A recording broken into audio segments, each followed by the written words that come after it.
Bem, só um momentinho. bom dia a todos. Eu só começar no pode. Facebook. Desculpa.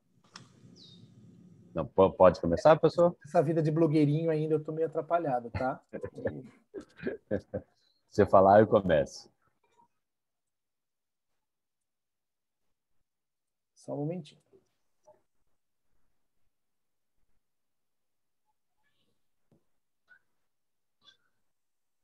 Ele aparece aqui em cima quando eu começar. Pronto, já podemos começar. Bom dia a todos, muito bem-vindos a mais um Comunica Labeco, o primeiro desse mês de junho, né, contando aí com a participação da doutora Carolina Cagliari, doutora Adriana Manfioli, que vão falar um pouquinho para a gente sobre os projetos que elas fazem na área de biotecnologia e inovação, tá? A Carolina Cagliari era fundadora da startup In Situ Terapia Celular, é bióloga pela Universidade Federal de Uberlândia, mestre e doutora pelo Programa de Imunologia Básica e Aplicada da Faculdade de Medicina de Ribeirão Preto. Trabalha há aproximadamente 15 anos em pesquisas em torno da aplicação de células-tronco mesenquimais em diversos tipos de feridas, incluindo feridas crônicas e queimaduras graves. Desde a fundação da In Situ, tem buscado crescimento constante na área de empreendedorismo e inovação junto a agentes do ecossistema.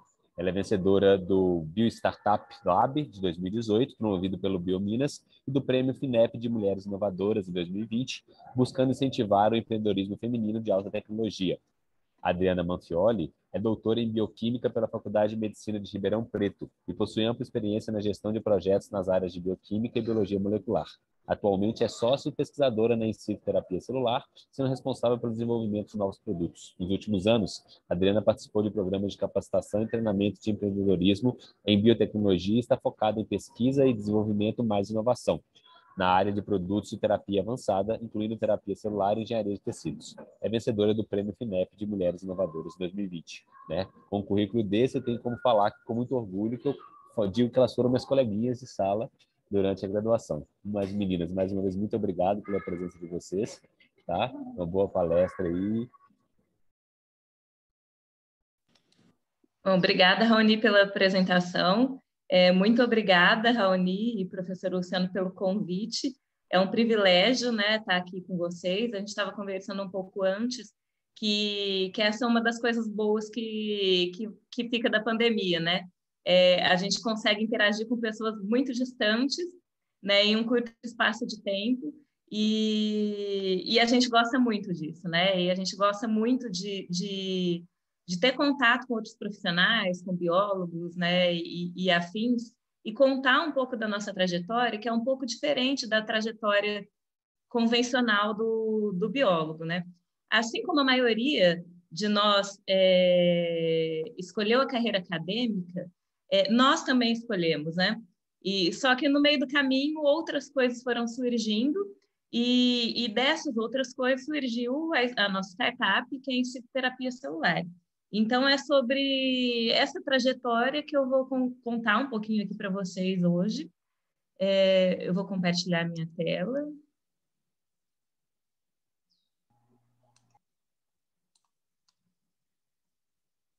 Professor Luciano, tá uma mensagem que eu não posso compartilhar. Só um momentinho aqui, deixa eu... Uhum.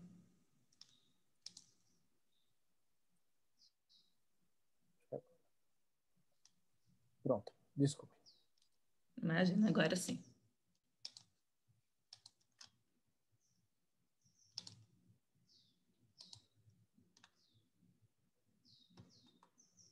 Vocês estão vendo? Sim, sim. Só precisa colocar no isso. Bom, então, qualquer coisa vocês podem me interromper, tá?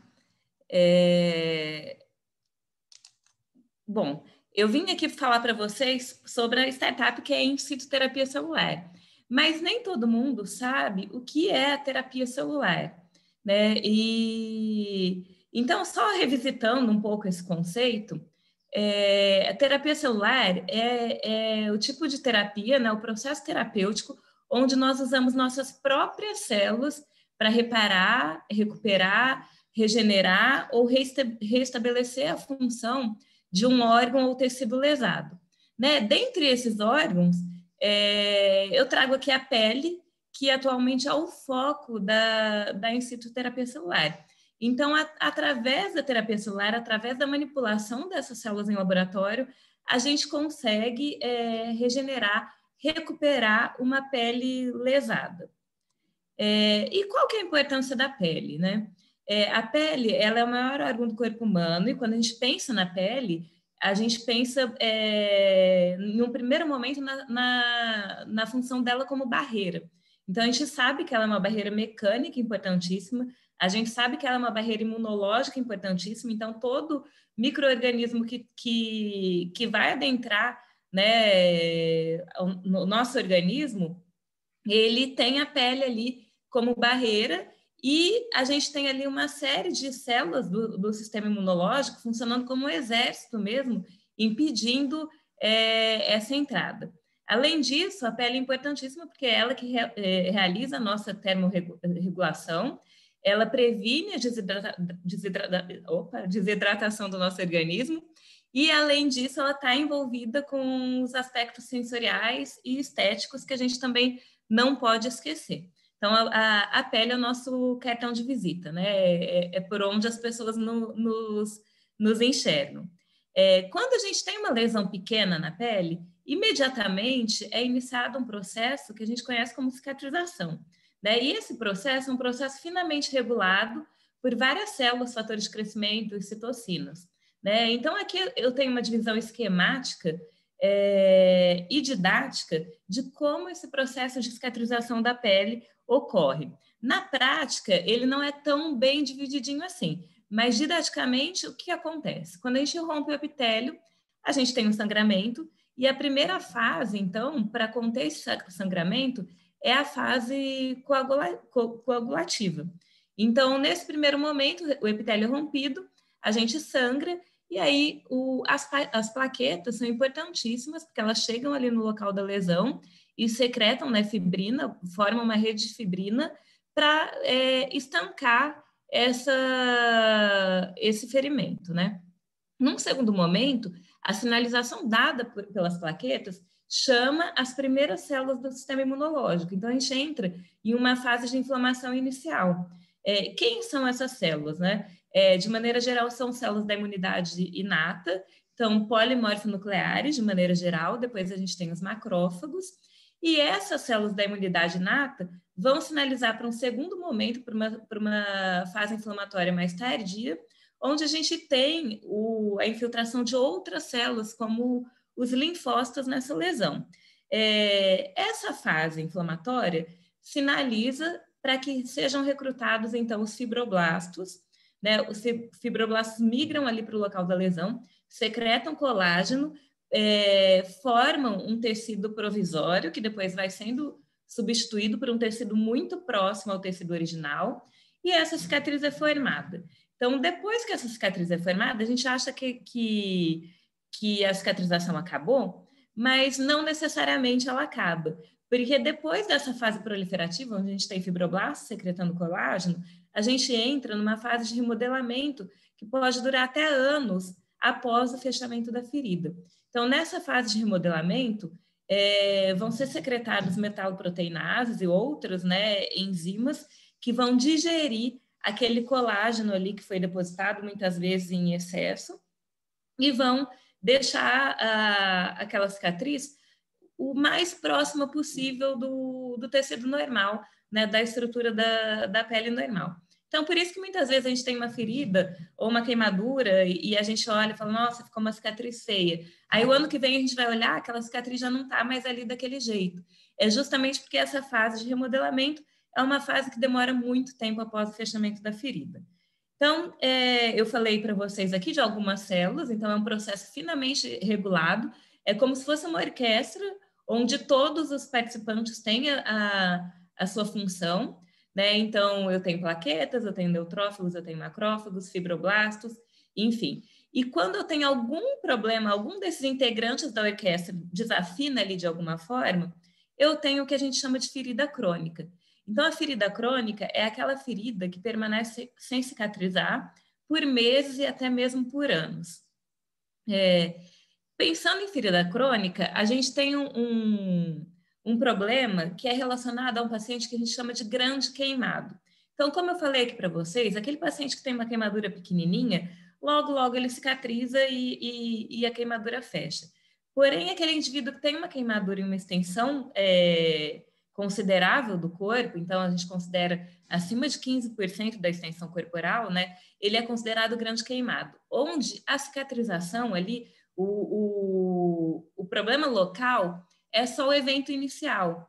Esse evento inicial, como ele é muito grande, ele sinaliza para o organismo como um todo, né, e promove alterações sistêmicas. Então, num primeiro momento, esse paciente que tem uma queimadura muito grande, ele desenvolve uma síndrome da resposta inflamatória sistêmica, e depois, para compensar essa inflamação exagerada, ele desenvolve muitas vezes uma síndrome da resposta anti-inflamatória compensatória. Isso faz com que esse paciente fique imunodeprimido, né? E essa imunossupressão geral, né, sistêmica do paciente, propicia a entrada de infecções oportunistas, né? E consequentemente, complicações relacionadas a essa lesão e o aumento da mortalidade nesses pacientes. Então, o paciente grande queimado é um exemplo típico, né, de uma ferida de difícil cicatrização e que hoje, ainda hoje, a gente encontra poucas alternativas para o tratamento. Na época que a gente começou o nosso trabalho, eu trabalhava com uma pesquisadora que é uma das autoras desse artigo, que é o único artigo com dados epidemiológicos de queimadura no Brasil. Então, foi um artigo realizado no Hospital das Clínicas aqui de Ribeirão Preto, e eles associaram a superfície corporal queimada à mortalidade.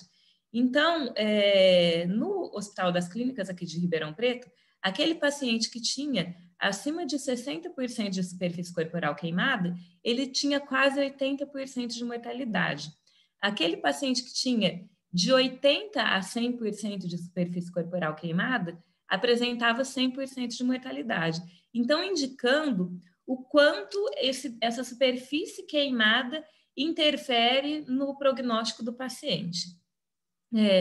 Naquela época ainda, eu era aluna do professor Júlio Voltarelli, que trabalhava com terapia celular, foi um dos pioneiros da terapia celular no Brasil, e estudando, então, pensando nesse problema do grande queimado e tentando associar, né, essas questões de células-tronco, a gente encontrou esse primeiro artigo, ele é antigo, ele é de 2005, né, e foi um estudo de caso onde uma paciente queimada de 45 anos, com 40% de superfície corporal queimada, ela estava internada e após 20 dias de internação, ela começou a evoluir muito mal, então ela começou a ter falência de múltiplos órgãos, ela apresentava infecção da ferida, e o padrão ouro, eu não falei aqui para vocês, do tratamento do paciente grande queimado, é o autoenxerto de pele. Então, é retirada uma pele saudável de um local não queimado, e essa pele é enxertada no local da queimadura. Porém, nessa paciente, eles tentavam fazer o autoenxerto de pele e essa paciente, o enxerto não pegava, então ela perdia o enxerto imediatamente. Então, nesse momento, onde ela já estava ficando muito grave, evoluindo para falência de múltiplos órgãos, os pesquisadores, os médicos que atendiam aquela paciente, resolveram fazer uma terapia inovadora, que era a terapia com células mesenquimais. Então, eles usaram a célula mesenquimal de um outro paciente que eles já tinham lá cultivado e expandida, aplicaram com uma pipeta em cima da ferida mesmo da paciente e colocaram a pele do enxerto por cima da ferida. E a primeira coisa que eles observaram foi que após, né, a enxertia, essa paciente sangrava muito, né? 30 dias após a aplicação das células mesenquimais, essa paciente já estava praticamente totalmente cicatrizada e recebeu alta, né? Então, esse trabalho nos chamou a atenção, né? Será que a gente pode propor alguma coisa com terapia celular para o tratamento do paciente grande queimado, né? E que células são essas, né? Que esses pesquisadores russos usaram nesse estudo de caso. Então, essas células, elas são chamadas células mesenquimais hoje, mas elas foram descritas na década de 70 por um pesquisador chamado Friedenstein, e esse pesquisador localizou ali na medula óssea, que ele já conhecia, né? Ele estava estudando, na verdade, as células tronco hematopoéticas, que são as células tronco da medula óssea, E ele observou que ali, junto com a célula-tronco hematopoética, tinha um tipo celular diferente, que não tinha as mesmas habilidades da célula-tronco hematopoética, né? Além disso, quando ele colocava essas células em cultura, essa célula crescia aderida ao plástico, enquanto a célula hematopoética ficava ali em suspensão, e ela tinha capacidade de formar tecido ósseo, né? Em alguns experimentos que ele fez, ele viu a formação de osso, e isso não era uma característica inerente à célula-tronco hematopoética. Hoje, a gente sabe que essa célula-tronco é a célula-tronco mesenquimal. Na época, ele chamou de unidade formadora de colônia fibroblastoide, porque ela era muito parecida com o fibroblasto. A função dela na medula óssea é dar suporte à hematopoese, então ali na medula óssea ela fica no estroma, e por isso ela é chamada de célula mesenquimal, estromal, multipotente. Então ela fica no estroma da medula óssea, secretando fatores de crescimento, que são importantes para a sobrevivência e para a diferenciação da própria célula-tronco hematopoética. E a gente sabe que essa célula mesenquimal, ela tem a capacidade de se diferenciar em células da linhagem mesodérmica, que é a mesma linhagem de origem dela, né? In vitro, em algumas situações em vivo também. Hoje, né, apesar dela ter sido descrita lá na medula óssea, hoje a gente sabe que essa célula é amplamente distribuída por todo o organismo, né? E isso ocorre porque a gente imagina, né, existe uma teoria de que ela tem uma localização perivascular. Então, a célula mesenquimal, ela fica ali aderida à parede do vaso, ali na parede do vaso sanguíneo. Então, onde tem vaso sanguíneo, em teoria, eu tenho célula mesenquimal. Ali naquele local, ela recebe a sinalização de sítios de injúria tecidual, ela é ativada e ela vai exercer as propriedades regenerativas dela. Então, essas propriedades regenerativas são, na maioria das vezes, imunomoduladoras. Então, ela tem potencial imunomodulador importante, ela tem potencial angiogênico importantíssimo. Então, por isso que vocês viram lá a paciente que recebeu a célula mesenquimal sangrando bastante após a aplicação da célula. E muitas vezes só você vascularizar um tecido lesado já é um grande passo para que esse tecido se regenere.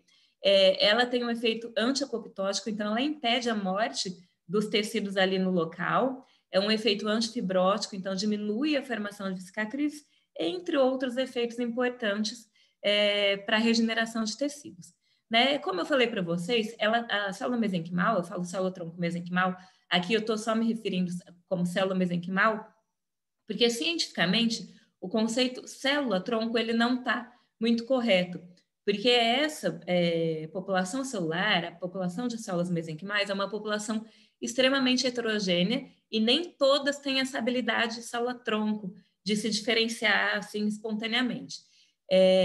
Então, como vários trabalhos mostraram essa dificuldade da célula mesenquimal em se diferenciar na célula do determinado tecido, né, chamou-se a atenção para uma outra propriedade muito mais importante dessa célula, que é o efeito parácrino. Então, ela faz todas as propriedades regenerativas dela, a maioria dessas propriedades, via secreção de moléculas bioativas. Então, através da secreção de moléculas como a prostaglandina, IL-10, TGF-beta, essa célula mesenquimal faz uma imunomodulação em praticamente todas as células do sistema imunológico. Então, tem trabalhos mostrando diminuição da proliferação de linfócitos T, CD4, CD8, diminuição da maturação de células dendríticas e de células NK, aumento da formação de células T reguladoras quando eu uso a célula mesenquimal, que é uma célula T mais imunomoduladora do que inflamatória, a mesma coisa para macrófagos, enfim. Tem trabalhos mostrando a ação da célula mesenquimal imunomodulando praticamente todas as células do sistema imunológico. Efeito antiapoptótico. Então, como eu já falei para vocês, ela aumenta a sobrevivência ali das células do local onde ela é aplicada ou para onde ela migra, né? Além disso, ela dá suporte ao crescimento de outras células progenitoras. Então, a gente sabe que praticamente todos os tecidos adultos têm reservatórios de células-tronco, né? Que são destinados a repor essas células em situações de injúria tecidual.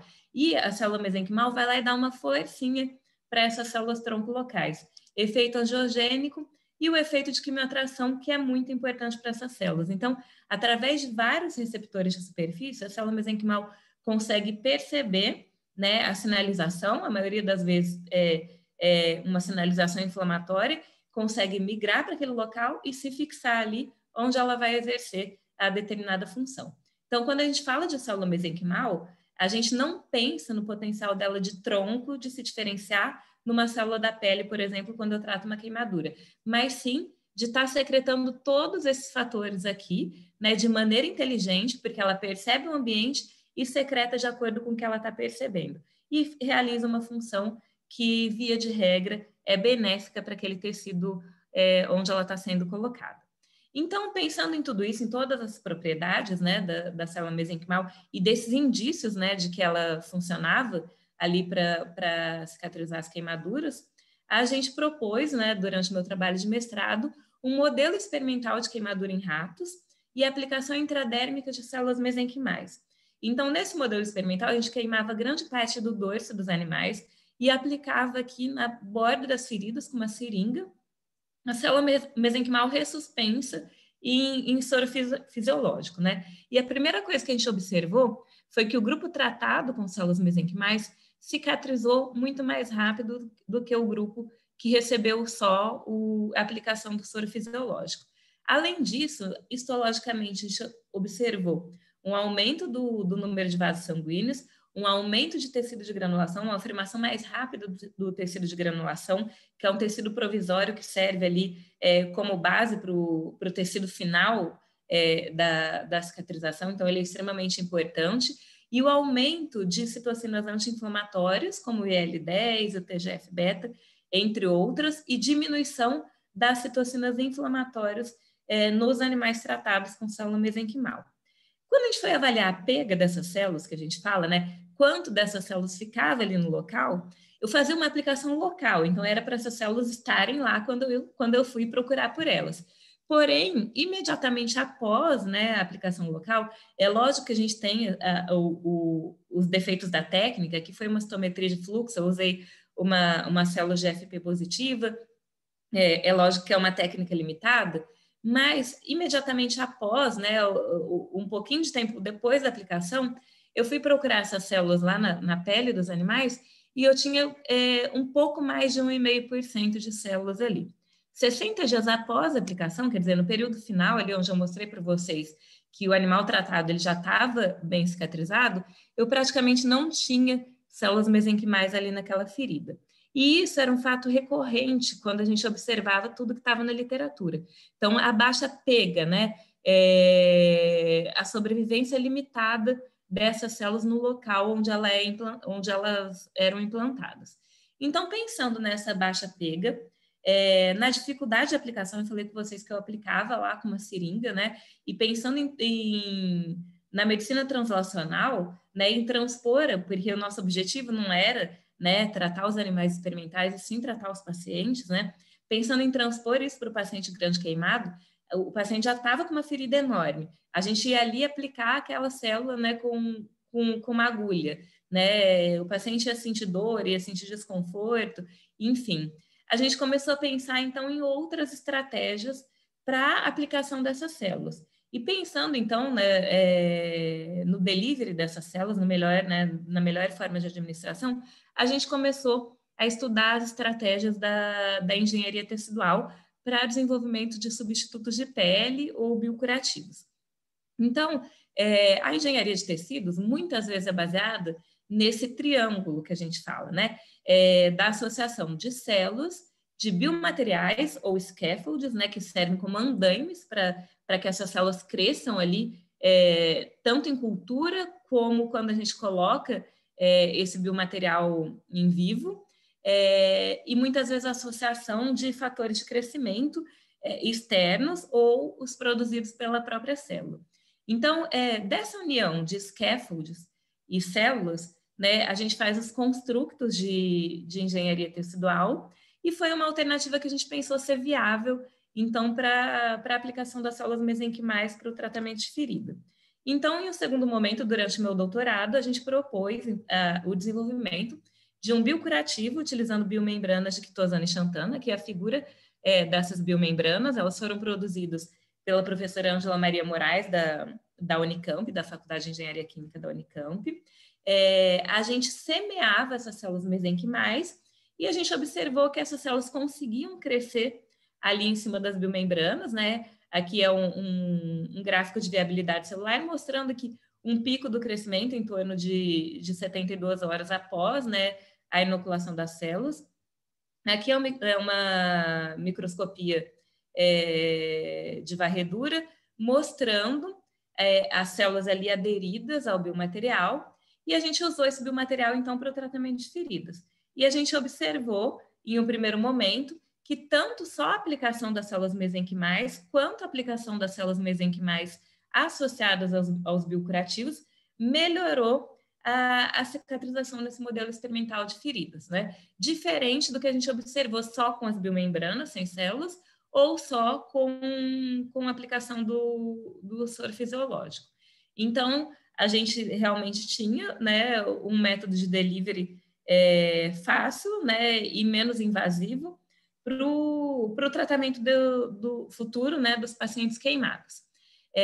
Transpondo esse mesmo biocurativo agora para o modelo experimental de queimaduras, a gente observou o mesmo efeito benéfico, e aqui a gente tratou os animais com biocurativos contendo células mesenquimais halogênicas, quer dizer, de indivíduos diferentes, mas da mesma espécie. Então, a gente usava a célula da medula óssea de rato para tratar os ratos, né? Que não são animais, o rato Easter não é isogênico, então cada rato é um indivíduo diferente. E a gente usou também células mesenquimais humanas para tratar os ratos, o que a gente chamou de células mesenquimais xenogênicas, então células de espécies diferentes, né? E a gente observou o efeito benéfico em ambas, então ambos os biocurativos melhoraram a cicatrização dos ratos. A gente observou da mesma maneira que nos primeiros experimentos a imunomodulação, tanto local quanto sistêmica, com diminuição de citocinas inflamatórias e aumento de citocinas anti-inflamatórias. Quando a gente foi observar a pega dessa célula, aqui é o dia zero, então o biocurativo com a célula mesenquimal halogênica e o biocurativo com a célula mesenquimal xenogênica, mostrando a ampla distribuição dessa célula aqui em cima do biocurativo. Nos animais que receberam a célula halogênica, um fato interessante é que no primeiro dia, essas células já migram aqui do centro do biocurativo para a borda da lesão, que a gente sabe que é a região mitoticamente ativa, né? É onde a pele normalmente cicatriza, né? É da borda para o centro. Então, essa célula vai lá para o local onde está ativo da cicatrização e vai migrando junto com essa pele não formada até desaparecer aqui, né? Por volta do 21º dia, quando a gente já tem, né, uma cicatrização quase em processo final. Quando eu olhei a célula xenogênica, ela persistiu ali no local da lesão um pouco menos de tempo, mas foi um tempo maior do que a gente observava com a aplicação intradérmica, e foi um tempo suficiente para promover a melhora da queimadura desses animais. Tá, eu contei para vocês aqui uma história linda da bancada, né, de como a gente foi resolvendo os problemas que foram aparecendo. Porém, quando eu terminei meu doutorado, eu falei aqui para vocês um pouquinho que eu queria seguir carreira acadêmica, mas nesse momento, infelizmente, o meu orientador faleceu e eu me senti meio órfão ali na linha de pesquisa com queimaduras, porque mais ninguém estava fazendo isso.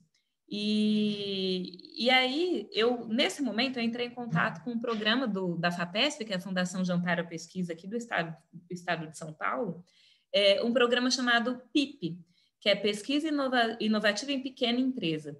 Então, onde a FAPESP financia pesquisas fora da universidade. Então, através desse programa, a FAPESP pode financiar a pesquisa em uma pequena empresa, né, que já seja consolidada, ou ela financia, porque nesse primeiro momento, a fase 1 que a gente fala, a gente não precisa ter uma empresa aberta, né? Então, depois que a FAPESP aprova, ela exige que a empresa seja aberta, mas na hora da submissão do projeto, não. Então, eu submeti um projeto, e aí, quando a FAPESP aprovou, eu falei, opa, então agora eu tenho que abrir uma empresa. E foi assim que surgiu a In Situ Terapia Celular, exatamente com a mesma ideia que eu fazia lá na bancada. Só que aí, quando eu fui transpor essa ideia né, para a necessidade do mercado, eu comecei a observar várias falhas, né, que na bancada não são falhas, né, propriamente ditas, mas que se você quiser transpor, né, aquilo que você faz em pequena escala para uma grande escala, que é uma escala de mercado, você vai ter uma série de dificuldades. Então, os principais problemas, né, quando a gente vai transpor o que a gente faz na bancada para pacientes ou, né, para resolver soluções de algum problema mercadológico, a gente esbarra nesses dois principais problemas: escalabilidade e reprodutibilidade. Aquele biocurativo que eu fazia ali, manual, eu fazia 1, eu fazia 2, eu fazia 3, eu poderia fazer 50 biocurativos por dia, né? Mas eu conseguiria tratar quantos pacientes, né?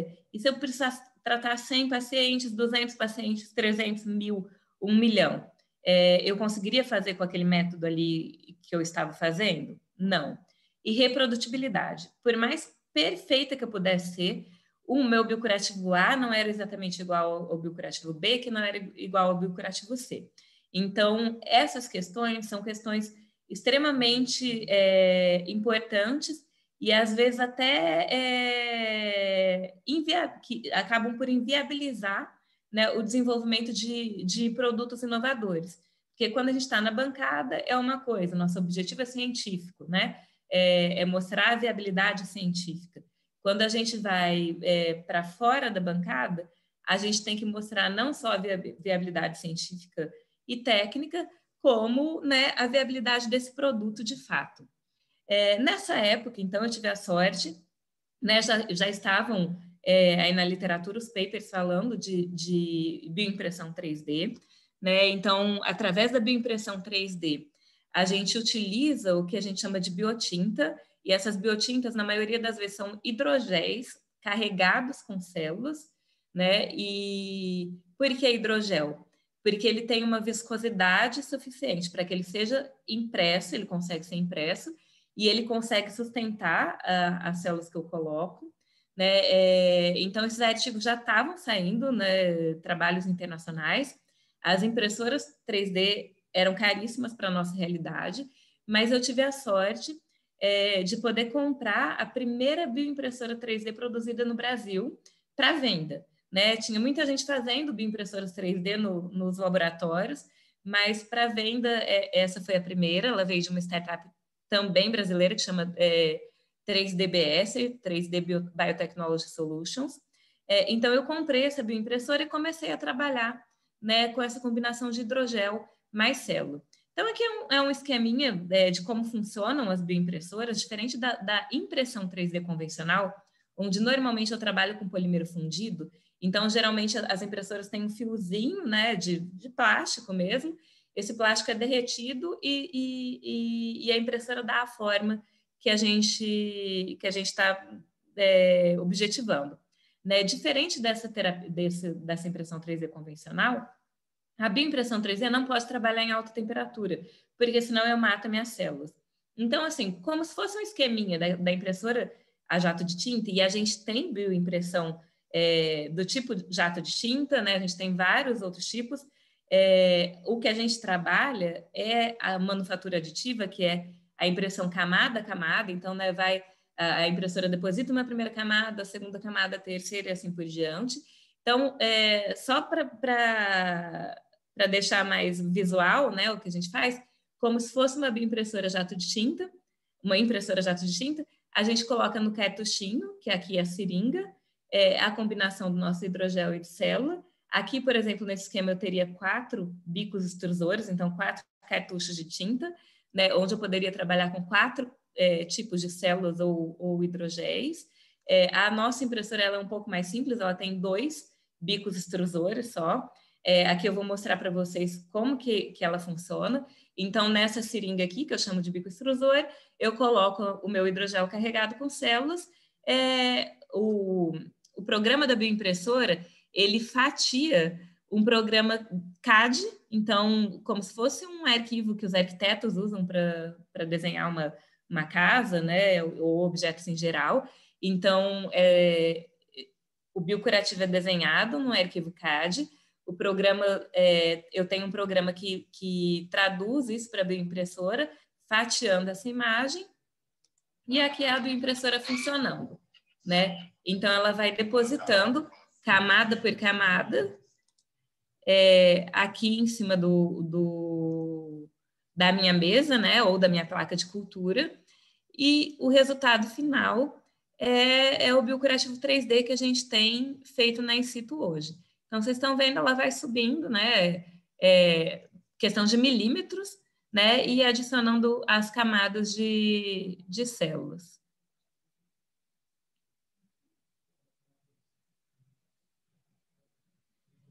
E o aspecto final hoje do nosso biocurativo é esse daqui. Então, ele é uma membraninha, né? Transparente, maleável, e as células estão aí dentro, acreditem, vivas, né? Viáveis. E a ideia é que no futuro próximo a gente consiga aplicar essas células nos pacientes queimados e portadores de feridas crônicas, né? Então, a ideia é que esse hidrogel ele seja absorvido, a célula mesenquimal fique ali na lesão, promovendo a melhora da cicatrização. Porém, eu contei aqui para vocês uma história longa, né, de transposição do projeto de pesquisa para um produto. Vocês podem achar que isso é uma coisa muito difícil, mas nós, pesquisadores, de maneira geral, a gente está muito acostumado com a estrutura de um projeto de pesquisa, né? E num projeto de pesquisa eu tenho que ter um objetivo, um problema a ser resolvido, um objetivo, os métodos pelos quais eu vou resolver aquele problema, um cronograma de execução, eu tenho que ter um prazo para finalizar aquilo, eu tenho que ter um orçamento para fazer aquela pesquisa. E quando eu vou transpor, então, né, de projeto de pesquisa para um produto, eu tenho essas mesmas etapas. Então, eu tenho que ver um problema ser resolvido, né, no nosso caso, o tratamento de feridas, né, e queimaduras graves, a solução, então, como que eu vou resolver aquele problema, o biocurativo 3D, como que eu vou fazer aquele biocurativo 3D, então, eu tenho que ter lá todos os métodos, né, mostrando que a minha ideia é factível, né, é viável, um cronograma de execução eu não posso ficar fazendo para o resto da vida, né, eu tenho que entregar aquele produto, e um orçamento, então, eu tenho que captar, né, dinheiro de alguma forma para viabilizar aquele produto. Quando eu vou fazer um projeto de um produto, uma coisa muito importante que normalmente a gente não tem na academia, na verdade está mudando um pouco, né, mas a gente não tem muito costume de trabalhar em equipes multiprofissionais. Normalmente a gente trabalha no nosso laboratório com os especialistas da mesma área, né? E quando a gente vai para o desenvolvimento do produto, não basta ser só pesquisador. A gente vai precisar do pessoal do marketing, do pessoal da administração. Então, no desenvolvimento do produto, a equipe multiprofissional, ela é essencial. Então, e ela dá valor, né, ao desenvolvimento daquele produto. Porque quem enxerga de fora, muitas vezes os investidores, eles observam que a Carol, ela é pesquisadora, ela tem sim capacidade técnica para desenvolver o produto, mas ela não vai ficar, ela vai ficar lá na bancada, né? E ela não vai procurar ninguém para comprar aquele produto. Mas eu tenho outra pessoa que vai fazer isso. Então, essa equipe multiprofissional é extremamente importante para o desenvolvimento de um produto. Então, com base nisso, né, eu vou apresentar para vocês a apresentação agora de tudo isso que eu falei para vocês em linguagem mais clara e mais simples, que é o que a gente chama de pitch da startup, né? Que é uma conversinha rápida, onde eu tenho que fazer com que qualquer pessoa entenda a proposta da In-Situ, né? Porque muitas vezes quem vai estar lá do outro lado não vão ser biólogos, não vão ser pesquisadores de maneira geral, vão ser investidores, né? E outras pessoas que não têm a mesma habilidade técnica de vocês. Então, a In-Situ, ela é uma startup, né? Onde a gente utiliza a terapia celular como ferramenta para o tratamento de feridas. Nossa proposta é melhorar a qualidade de vida desses pacientes. A pele, ela é o maior órgão do corpo humano, desempenhando funções fundamentais à sobrevivência. Com tamanha importância, não é difícil imaginar que lesões graves, como as que acontecem em queimaduras e feridas crônicas, podem ocasionar um prejuízo ao organismo como um todo. Esse paciente, ele normalmente sofre com tratamento prolongado e de altíssimo custo, com dor, com infecções e internações recorrentes, com inabilidade e até mesmo com amputações. Se eu perguntar aqui para vocês, quem de vocês conhece um paciente portador de ferida crônica, provavelmente pouca gente vai se lembrar deles. Isso acontece porque esses pacientes, eles sentem vergonha dessa condição, o que faz com que eles se afastem do convívio social e do trabalho. Porém, eles são 5 milhões de pacientes no Brasil. Já as queimaduras estão entre os 5 acidentes mais comuns no país, com 1 milhão de incidentes ao ano. Quando a gente fala de queimadura, a gente tem um dado ainda mais alarmante, que são as altas taxas de mortalidade. No Brasil, aquele paciente que apresenta acima de 80% de superfície corporal queimada apresenta 100% de mortalidade, indicando que atualmente não há uma alternativa terapêutica totalmente eficaz para esses casos. Alguns autores consideram o tratamento de feridas a maior bola de neve dos sistemas de saúde em todo o mundo. Nos Estados Unidos, são gastos 15 bilhões de dólares ao ano com o tratamento de aproximadamente 6 milhões de pacientes. E existe uma tendência de aumento desse gasto devido ao envelhecimento populacional e ao aumento da patologia de patologias como diabetes e a obesidade em todo o mundo. A solução da in situ é utilizar células armazenadas em bancos de células. No nosso laboratório, a gente expande essas células, utiliza a técnica de bioimpressão 3D para produzir os biocurativos que serão aplicados no leito da lesão dos nossos pacientes. De maneira geral, os biocurativos promovem a cicatrização efetiva das feridas, a diminuição das complicações relacionadas e, consequentemente, a redução dos custos. Antes de chegar até aqui, a gente participou de uma etapa de validação do nosso modelo de negócio, onde a gente realizou aproximadamente 70 entrevistas B2B. B2B, quando eu falo, é business to business, então a in situ vai fornecer um produto que não vai ser vendido para o consumidor final, ela vai ser oferecida para outras empresas, né? No caso, hospitais, né? E esses hospitais se interessaram pela alternativa proposta pela in situ. Na época da validação desse modelo de negócio, só o Hospital Albert Einstein, em São Paulo, tinha 100 pacientes internados e 1.000 em atendimento domiciliar portadores de feridas crônicas. E por que entregar os nossos biocurativos via hospitais? Porque a gente acredita que a terapia celular é multiprofissional.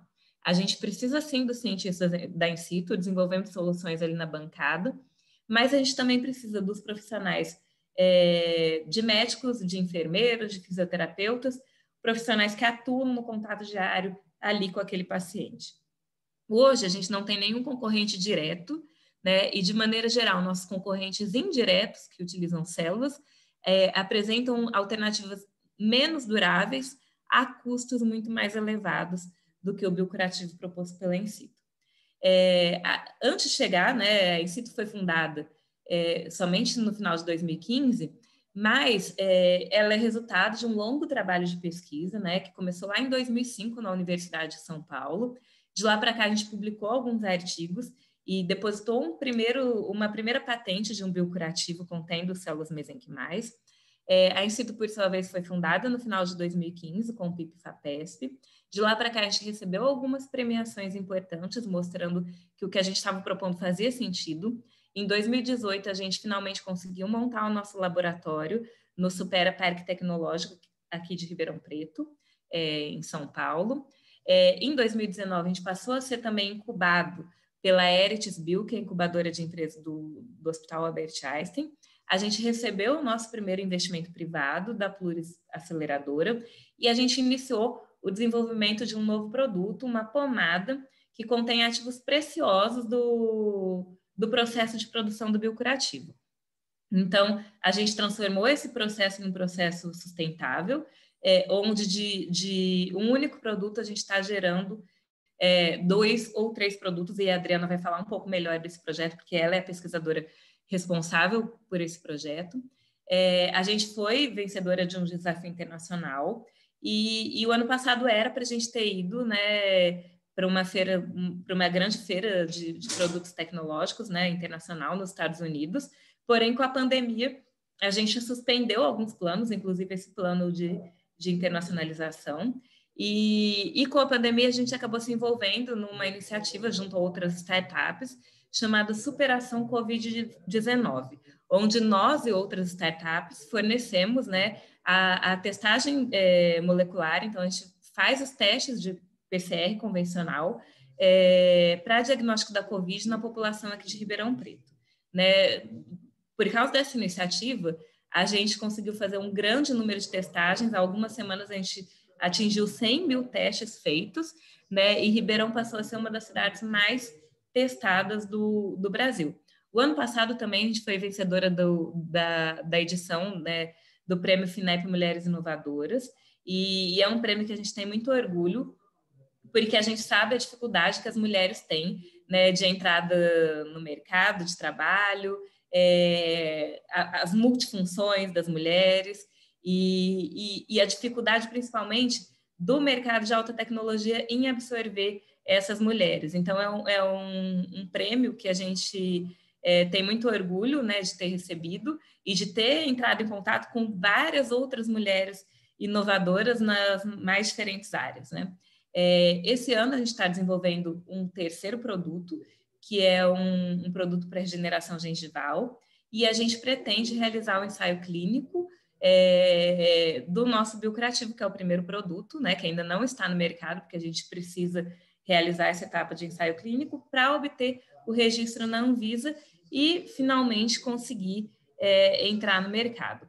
A nossa equipe é composta por mim, o Raoni já me apresentou, né? Eu sou bióloga, com mestrado e doutorado aqui em Ribeirão Preto, na USP. A Adriana também é bióloga, com mestrado e doutorado também aqui na Bioquímica na USP de Ribeirão Preto. O Pedro é o nosso complementar, ele é administrador de empresas e ele tem doutorado em políticas científicas e tecnológicas pela Unicamp. A Juliana também é bióloga e ela é mestre em biologia celular. O Rafael é nosso estagiário da informática biomédica aqui da USP de Ribeirão, e a Natália é doutoranda da Faculdade de Ciências Farmacêuticas e desenvolve trabalho em colaboração com a In Situ Terapia Celular. Essa é uma reportagem que saiu há alguns anos sobre as primeiras startups trabalhando com impressão 3D no Brasil, e a In Situ foi uma dessas startups, né? E apesar do título, né, um pouco até desanimador, impressão 3D avança timidamente no Brasil, a gente acredita que esse início tímido, né, característico de todo pioneirismo, de toda inovação, na verdade é um oceano de oportunidades. Muito obrigada, eu estou à disposição de vocês para perguntas. Muito obrigado, Carol. Nossa, fantástico, né? Só muito, muito legal. Coisas assim que a gente não imagina. Eu nunca tinha ouvido falar em impressora 3D para tecido. Muito obrigado. Imagina, professor. Estou à disposição. Acho que é muito legal. A gente tem muito esse desafio, né? A gente da academia, principalmente, para a gente lançar algo, né, de mercado, ou mesmo explicar para a população o que a gente faz e qual a importância. A gente vem sentindo isso muito nos ataques às universidades, principalmente. Né? Para que a gente faz? Exatamente. Infelizmente, existe um gap muito grande, né, entre o que a gente faz na universidade e a população de maneira geral. Então, é lógico que nem todo cientista vai ter essa habilidade de se comunicar, né, com a população em geral. Mas eu acho que aquele que tem, né, e que quer desenvolver, eu acho que faz parte um pouco da nossa obrigação social, né, conseguir fazer com que a população em geral entenda a importância do que é feito, né, lá dentro dos muros altos da universidade, né? Sim. Luciano tinha uma pergunta para a professora. Pode ficar à vontade, Renata. Agora que eu vi que é você, não está teu nome, pode abrir, pode fazer à vontade. Tá. Parabéns pela palestra, muito, muito, muito boa. Eu queria entender assim, qual foi o maior gargalo para você separar a academia com o produto, né, o mercado, se você ainda tem essa dificuldade, e como que vocês fizeram dentro da academia. Eu não sei se foi a universidade que apoiou vocês a entrar para a área das empresas. Como é que você vai colocar esse produto no mercado? Como é que você vai se desvincular da academia, ou vocês caminham juntos? É a Dani, né, que perguntou? é a Renata, a professora Renata. Renata, obrigada, Renata, pelo elogio, pela pergunta. A gente tem dificuldades até hoje, né? A principal dificuldade é justamente essa questão da linguagem, né? Então, a gente segue uma carreira acadêmica que é interminável e que te ensina a pensar difícil, falar difícil, né? E você desapegar desse conceito é um processo lento e até árduo, né? Então, quando a gente vai para a questão do mercado, a gente tem que ser humilde o suficiente para saber que mesmo, eu sei tudo de célula mesenquimal, eu sei bastante coisa de célula mesenquimal, eu sei bastante coisa de laboratório, mas eu não sei nada de mercado, né? Então, eu tenho que começar do zero. Um grande cientista, muitas vezes, é um bebê, né, no empreendedorismo. Então, a gente começa mesmo aprendendo detalhes que para quem é da área, é trivial, são detalhes bobos, mas que a gente não tem esse contato. Eu acho que está mudando bastante, né? Eventos como esse de hoje, a gente está falando de empreendedorismo para o pessoal da graduação, né? E a gente é sempre convidada para falar. Mas na minha graduação eu não tive essa oportunidade. Eu não sabia que o que eu fazia na universidade poderia ser levado por mim mesma, né, para fora dela. Né? A gente vê só grandes empresas, às vezes acontece de uma coisa desenvolvida pela universidade ser levado por uma grande empresa, enfim. Eu não sabia que a gente podia fazer essa ponte. Então, assim, essa dificuldade, né, de entender a linguagem do mercado, entender o que o mercado realmente precisa. Eu poderia bater o pé e falar, não, eu quero fazer o meu biocurativo daquele jeito que eu fiz lá, eu publiquei um artigo, eu depositei uma patente, né, e continuar ali batendo naquela tecla e não seria um produto viável. Então, essa humildade mesmo para entender, né, o processo todo que acontece fora ali da bancada. E com relação à universidade, a gente faz até hoje várias parcerias, né? E existe, né, um empenho das agências de inovação para que aqueles produtos aquela pesquisa aplicada, né, que pode gerar produtos dentro da universidade, que ela consiga sair de fato. Então, a maioria das universidades tem os seus escritórios de inovação, onde elas apoiam, né, o desenvolvimento desses projetos e a transposição desses projetos. E, normalmente, quando a gente vai fazer alguma coisa em apoio com a universidade, a gente faz um acordo com a universidade, que normalmente é um acordo de propriedade intelectual. Então, onde a gente compartilha, né, o que eu estou desenvolvendo é uma parte da In-situ, uma parte da universidade XYZ, né? Enfim, então tem vários modelos, tem outros modelos também de interação com a universidade, que a startup paga para utilizar um laboratório ou contrata um determinado professor que é especialista em uma área. Então, assim, tem vários modelos de interação, mas a ideia é que as universidades façam parte desse processo, porque pelo menos no Brasil, eu posso garantir, né, que a universidade é o grande foco de inovação, né, do nosso país. Eu tenho certeza que tem projetos fantásticos em todas as universidades e que tem esse potencial de mercado. Todo mundo tem que desenvolver pesquisa aplicada? É óbvio que não, né? A pesquisa básica, ela é muito importante. E que ela fique na universidade e que ela seja garantida né, por agências de fomento, mas que a pesquisa aplicada saia e consiga ali mover também essa roda, né? Quem sabe da pesquisa aplicada a gente não consegue sustentar grande parte aí da pesquisa básica e todas as dificuldades que a gente tem observado nas universidades.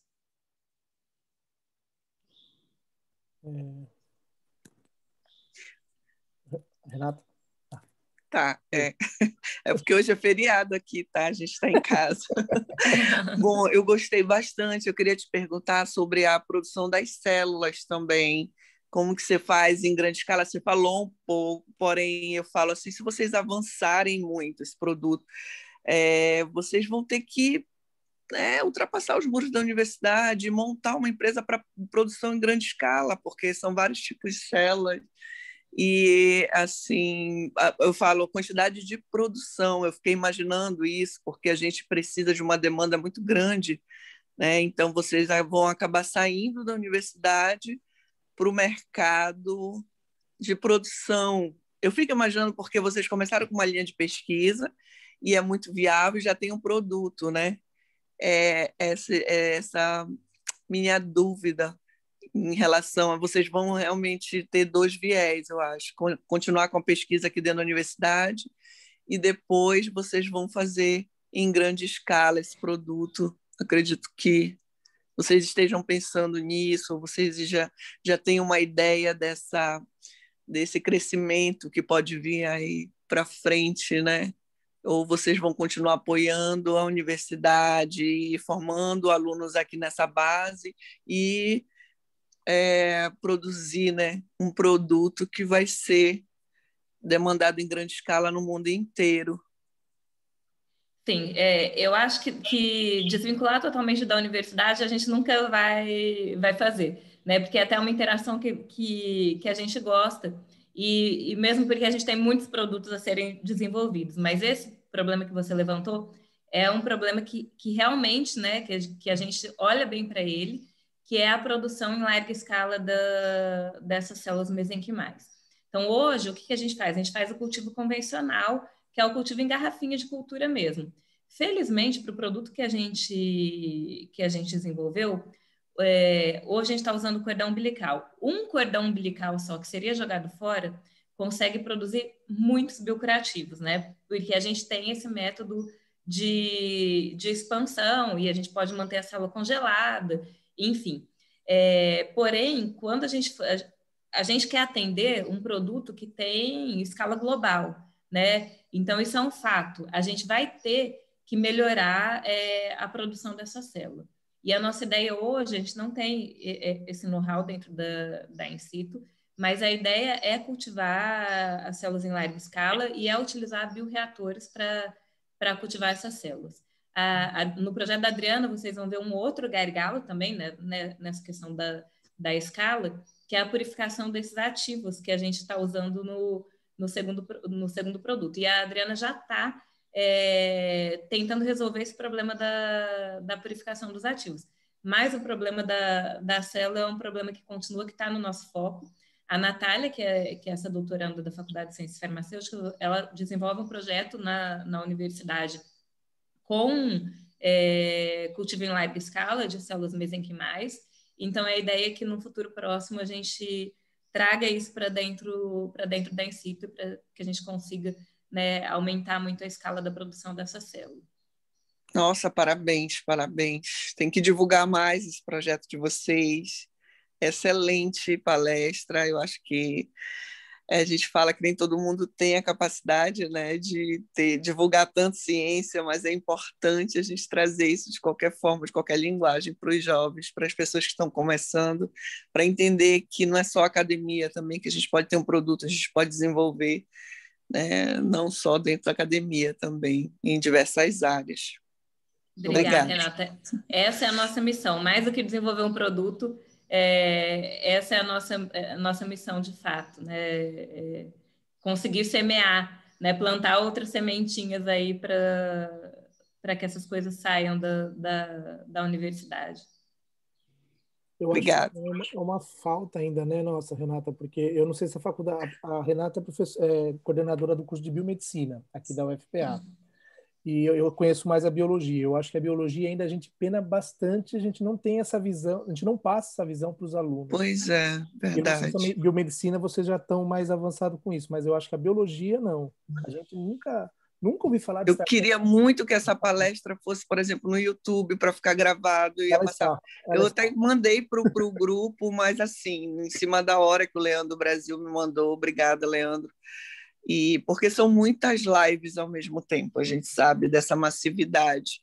Porém, é muito importante ficar isso registrado no Labeco, em arquivo, e a gente poder assistir mais vezes, entender, que a professora falou em alguns pontos que a gente tem interesse em desenvolver aqui na universidade também, e aí fica, às vezes, se perde em pouco tempo, em meia hora, né? E a gente fala da importância desses alunos assistirem mais esses pesquisadores.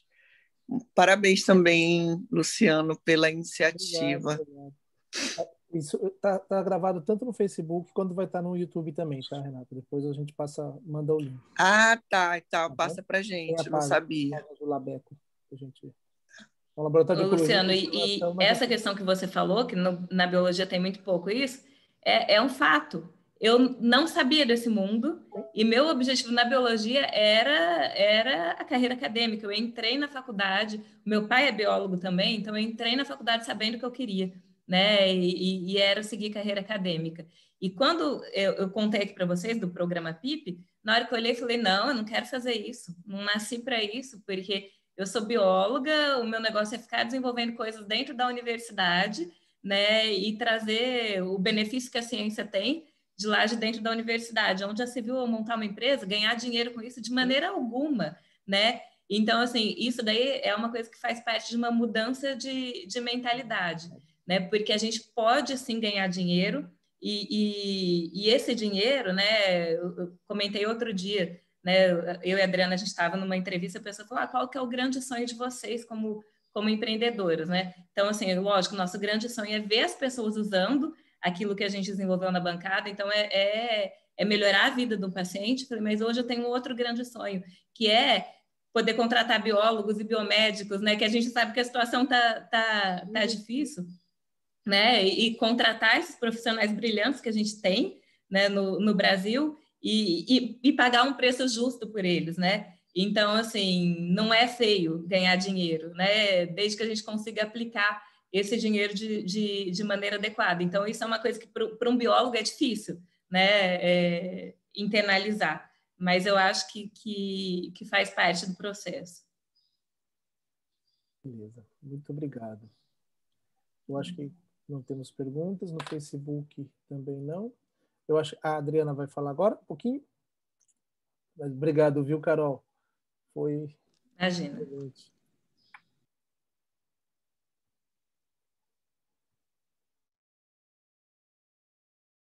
Tá sem áudio, Adriana.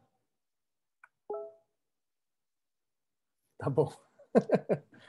Ela vai ter que sair e voltar, porque essas tecnologias têm esses problemas, viu, Luciano? Sim, não, Normalmente, eu entro com barulho. E aí a Adriana fala assim, está com barulhinho, Carol. Aí eu saio e volto. E ela, quando ela muta o microfone, na hora que ela vai voltar, não fala. eu estava desesperado. Essa semana aqui eu estava numa banca de doutorado da minha aluna de qualificação e eu simplesmente acabou a internet no meu bairro. E eu não sabia o que fazer. Eu tentava no celular, o celular não dava.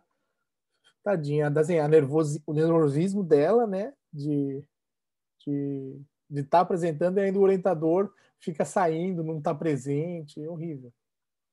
Mas estamos... essas emoções fazem parte, né, da nossa rotina.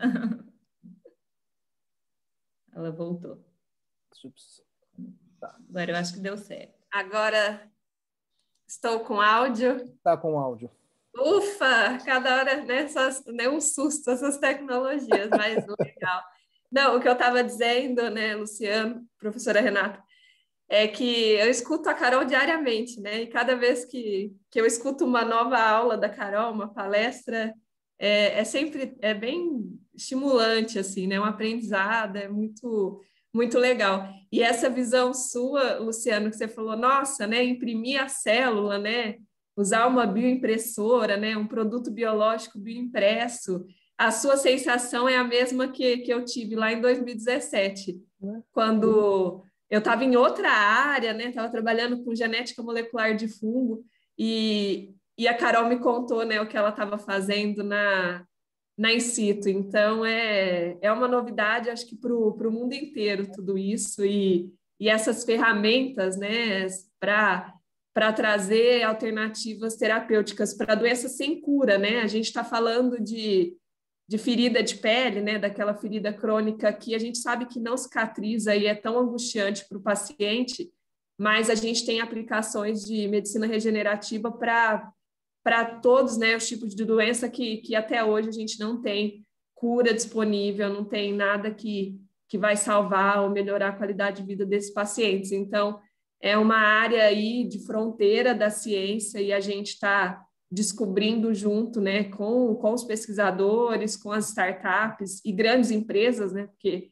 as grandes empresas têm dinheiro para pôr esses produtos no mercado de forma mais rápida, mas assim, é muito bom, né, trabalhar nessa área e aprender de tudo, né? Tudo é novo, né? Regulamentação no Brasil é nova. Dani, sim, os primeiros pacientes, eu estou vendo a pergunta da Dani aqui, né, do biocurativo, os primeiros pacientes que a gente tem aprovado no comitê de ética são queimados e pacientes com feridas, mas que apresentam como patologia anemia falciforme, mas a ideia é expandir esses estudos, né, inclusive para feridas de pacientes diabéticos, e realmente o curativo que a Incito desenvolveu é para tratar feridas de diferentes etiologias, né? Então, regular todo o ambiente ali daquela cicatrização, tanto trabalhando, estimulando a cicatrização, proliferação celular, quanto imunomodulação, que é tão importante. Eu vou começar a compartilhar aqui, o que eu vou falar, de certa maneira, é rápido, nesses últimos minutos nosso, que é uma área que a gente também está descobrindo, aprendendo, né? A Carol trabalha com a célula, né, para a cicatrização de feridas desde 2005, mas agora a gente está trabalhando com derivados dessas células, né? Então a gente está trabalhando com coisas que a célula secreta, que é tão importante quanto a célula, e a gente também está aprendendo nesse novo universo aí de produtos biológicos. Eu vou compartilhar aqui. Ok, a minha tela está aparecendo? Nossa, que maravilha! No Zoom eu vou conseguir me enxergar? Consegue. Que maravilha! No Meet a gente fica, será que estão vendo a minha tela? Se eu tô... Perfeito, então. Então, como eu falei para vocês, a gente vai falar de um novo conhecimento de fronteira, né? De grupos de pesquisadores em todo o mundo, de startups, de empresas. Vocês vão ver que, novamente, não é só ciência, né? Ciência sendo a força motriz de tudo isso, mas benefício para o paciente, para a sociedade, que é a terapia livre de células na medicina regenerativa, né? Do que a gente está falando em relação a isso. Quando a gente olha as abordagens terapêuticas usadas na medicina regenerativa, tanto na universidade quanto nas empresas, nós vemos que, como a Carol já falou, né, nós temos as terapias baseadas em células, as imunoterapias celulares, terapia gênica, a engenharia de tecidos, né, e os biomateriais, a reprogramação direta das células, o uso, né, como a gente tem feito, de scaffolds ou de matrizes, a bioimpressão 3D, e mais atualmente nós temos o uso da terapia baseada em exossomos na medicina regenerativa, né? Então, o que são esses exossomos, né, e de que maneira eles estão sendo utilizados? Os exossomos, eles fazem parte de um grupo maior de estruturas delimitadas por membrana que são secretadas por diversos tipos celulares. Então, essas estruturas são limitadas por uma bicamada lipídica e elas são liberadas por diferentes tipos de células. Então, eu posso purificar vesículas extracelulares, por exemplo, do sobrenadante de cultivo de células in vitro, como a gente faz na in situ, ou também de fluidos corporais, entre eles. Só um instante. Eu vou.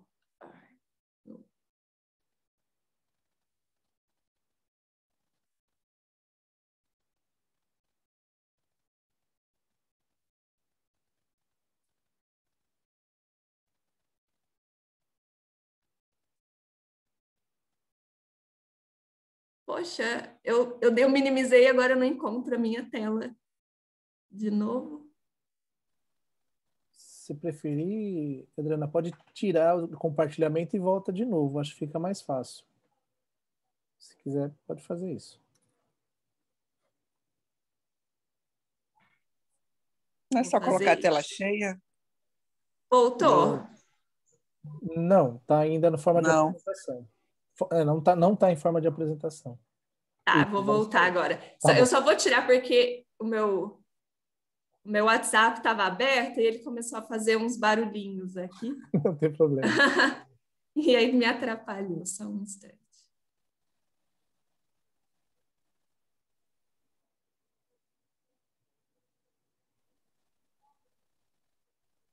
Agora está aparecendo? Agora, perfeito. Não, saiu. Acho que agora foi? Foi. Ah, então tá ótimo. Não consegui desativar meu WhatsApp, tomara que não apareça ninguém falando. O que eu estava dizendo, né, que elas podem ser purificadas tanto do sobrenadante de cultivo, quanto de diversos fluidos corporais, entre eles sangue, urina, leite, líquido amniótico, líquido sinovial. Elas são estruturas altamente conservadas em eucariotos e procariotos, e elas atuam na comunicação intercelular. Então, essas vesículas são importantes tanto em processos fisiológicos normais, também como em processos patológicos, por exemplo, quando a gente instala uma doença e também na progressão de doenças, entre elas o câncer. Essas vesículas extracelulares, elas são classificadas de uma maneira geral por 2 critérios. Um é o tamanho e a outra é a biogênese. As microvesículas, por exemplo, elas são formadas pelo brotamento direto da membrana plasmática. Os exossomos, que é o foco do nosso estudo, né, in situ, eles são formados por origem endossomal e esses corpos multivesiculares se fundem com a membrana plasmática, liberando, então, os exossomos. Os corpos apoptóticos, por sua vez, são liberados durante o mecanismo de morte celular programada. Em relação ao tamanho, os exossomos são as vesículas extracelulares que a gente chama de nanovesículas, porque eles têm um tamanho nanométrico, variando de 30 a 100 nanômetros. É a população de vesículas extracelulares mais homogênea. Quando a gente fala de microvesículas, nós temos uma população mais heterogênea, então variando de 100 nanômetros a 1 micrômetro, e os corpos apoptóticos são maiores, com tamanho variando de 1 a 5 micrômetros de diâmetro.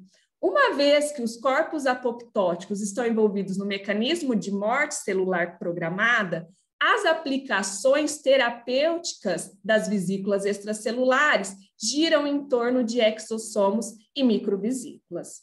Como a Carol já falou, na in situ, nosso foco é o trabalho com células mesenquimais, com a célula e mais atualmente com as vesículas. As células mesenquimais, elas produzem, né, essas vesículas e a maioria delas são os exossomos. Esses exossomos, a gente chama eles de mensageiros macromoleculares, porque eles carregam no seu interior uma carga preciosa de biomoléculas, entre elas proteínas, lipídios e ácidos nucleicos. Entre os ácidos nucleicos, nós temos tanto RNAs quanto microRNAs, extremamente importantes na regulação de processos fisiológicos e patológicos. Hoje, nós temos um número crescente de tecnologias, tanto para isolamento quanto da aplicação desses exossomos.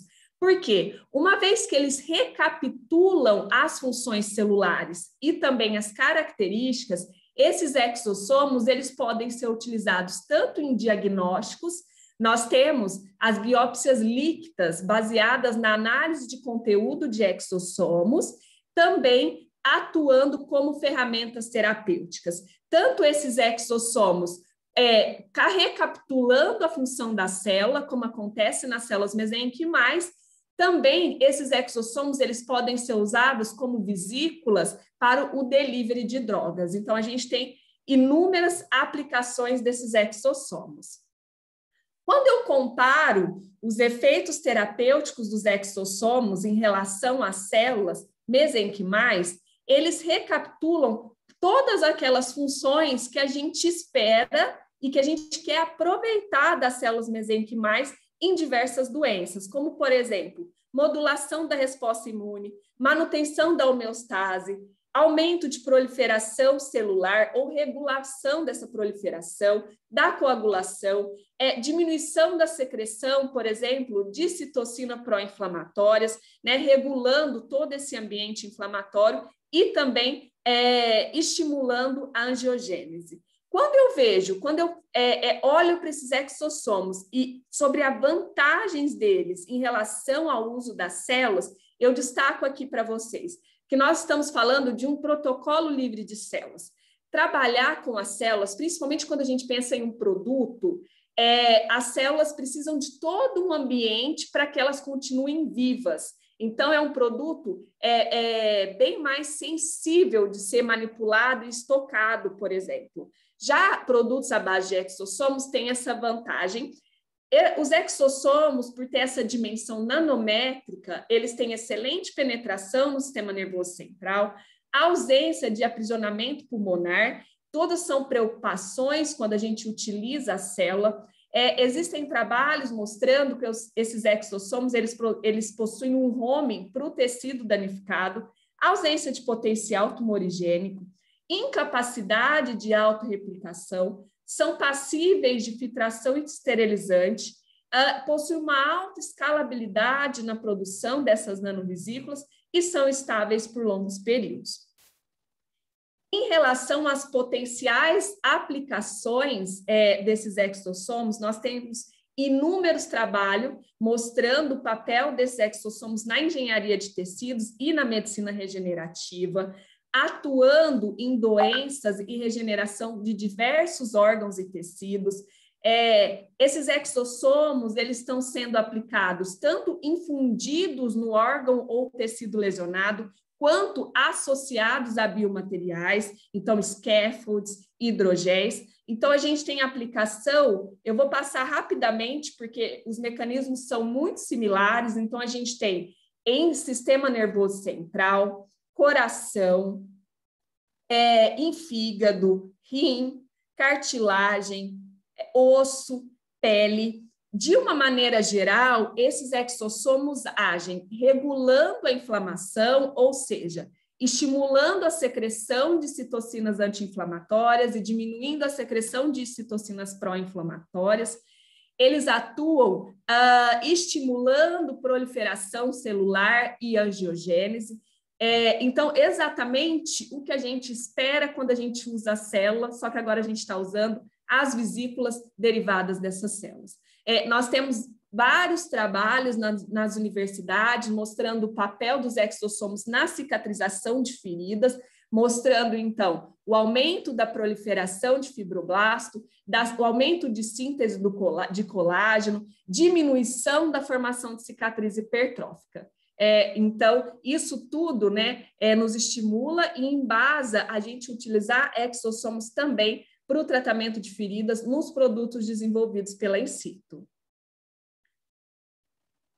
Só que o isolamento desses exossomos para aplicações terapêuticas deve seguir toda uma regra de boas práticas de fabricação, desde o cultivo da célula até o isolamento e caracterização desses exossomos. Então, as células, elas são expandidas, como a Carol já falou, na Incito a gente ainda trabalha com cultivo 2D, mas essas células podem ser cultivadas em bioreatores, em condições de boas práticas de fabricação.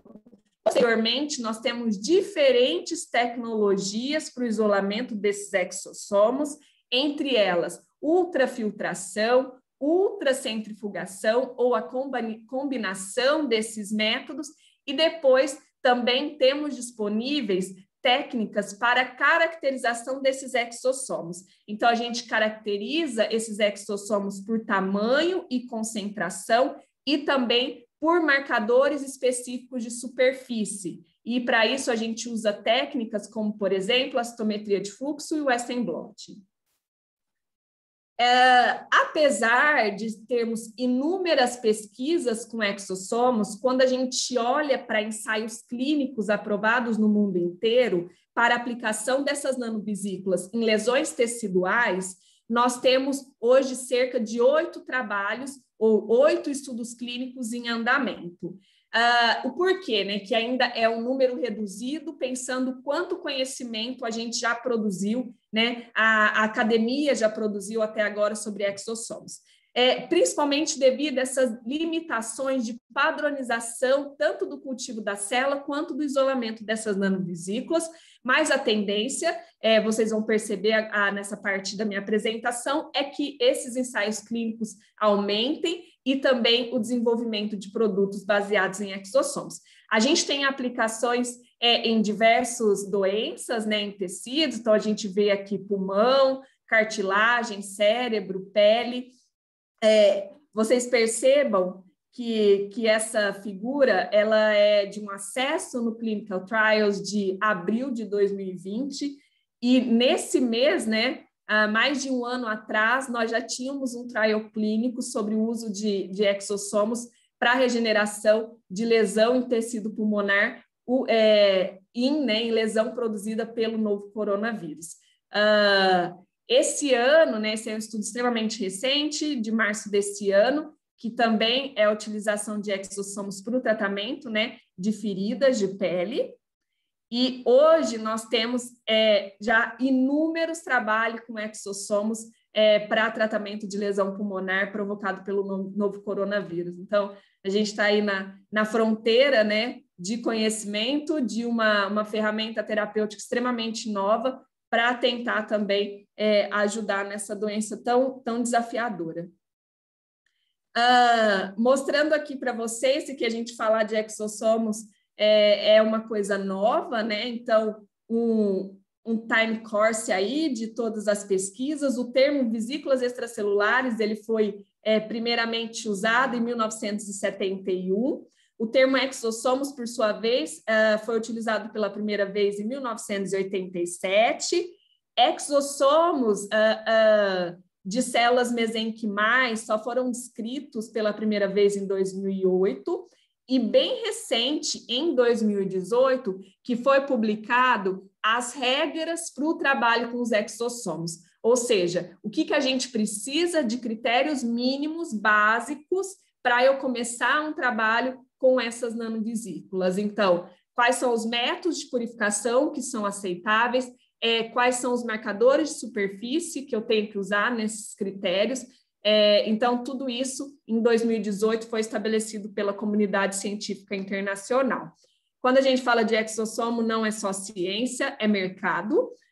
O ano passado, né, foi publicado esse compilado de dados sobre o mercado de exossomos no mundo todo, as diversas aplicações terapêuticas.